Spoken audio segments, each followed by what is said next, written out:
Hi, in today's episode, we're going to look at the structure needed to make sure your staff operate as effectively as possible without wasting time and money.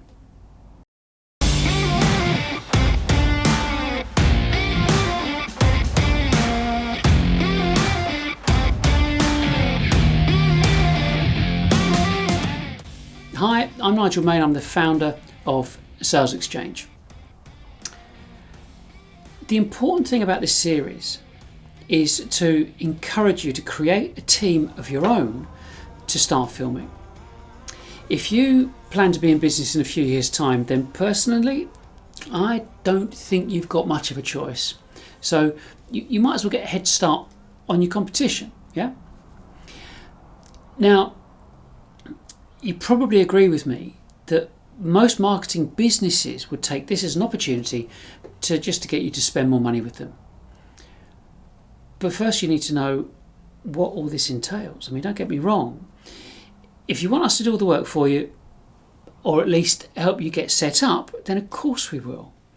But the point is to help you do this yourselves and change the way that you structure your business with the existing dependencies on salespeople. And the first thing, if you're looking at the overall structure of your videos, first you're going to have an intro, and that's like a video clip that you have after the initial introduction. It's got titles and a theme tune to your business, and it gives a little bit of a taster of what's to come. I mean, you've already seen ours a few seconds ago.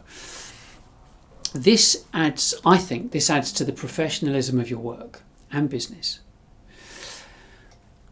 You've also got an outro, which you'll see the clip once it's all finished, and this can include a call to action, links to a website, a web page, or any number of things.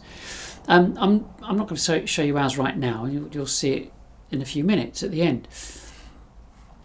But the thing is about as you move through your video, you will have different segments or transitions, and part of the process is deciding what you want to be clear about in terms of transition between clips.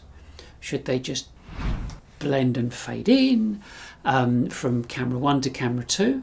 Have a whoosh from camera 2 to camera 1. Have light leaks, or even the image flipping from one camera angle to another, or spinning from one clip to the next. But the thing is about being aware of this before you start, which would just save you a serious amount of time. And if you standardise it, it helps the viewer maintain an understanding of what to expect. Then you've got music and sound effects and what they call sound design. I mean, firstly, I would say, find yourself a piece of royalty-free instrumental music that you can use on your intro and outro. If you listen to ours, we've used this track at the beginning with the collision of green and blue smoke, and as a background during our videos, not every time, and then as the outro music. Now, sound effects are also important. If you see this film here with our coffee, and you've got the coffee drop,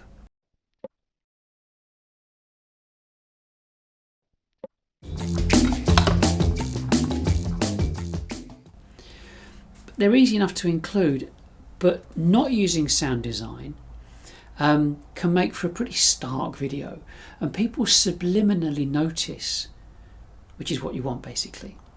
There are websites like Artlist, one word, Epidemic Sounds, and any number of websites that offer this type of service and clips.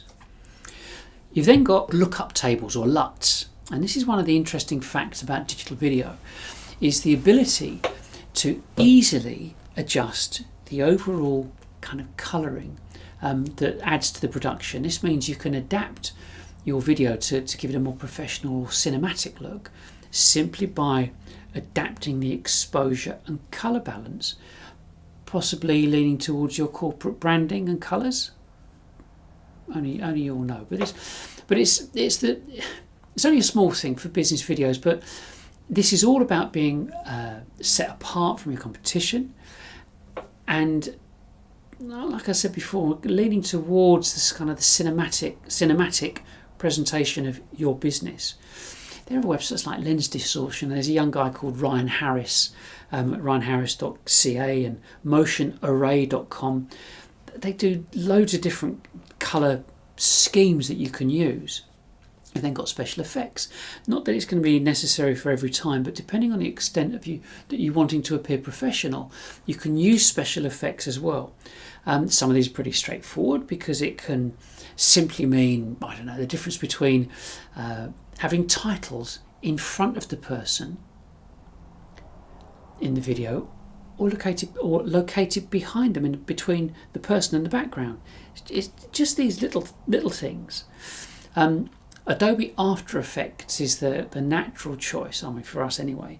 And then you've got the outro. So once your video is finished and you've said what you want to say, then what? Well,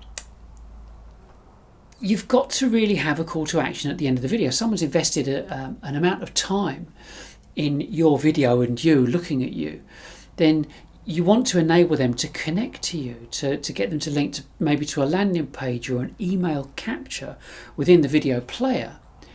Do anything, doesn't matter, but just do something. Don't just say see ya and let them disappear into the ether. So you'll see in a second what our outro looks like and how we've incorporated a variety of different call to actions. But before you start to think, oh, this is all too complicated, I'll come on to the editing bit. I think it's in video 7 or something. But just to reassure you, there are loads of people absolutely gagging to get work doing video editing and filming. So if no one in your business wants to do it, there are plenty that do. And this is great. Guess what? Some of them actually want to do this for free to enable them to get experience on their CVs and so on. But I wouldn't just take advantage of them at the end of the day, but it is worth thinking about. That's all we've got to say for now. And what I'll do, I'll see you in the next one, but have a think about how you want to organise and orchestrate your video for the future. So that's it. Bye for now.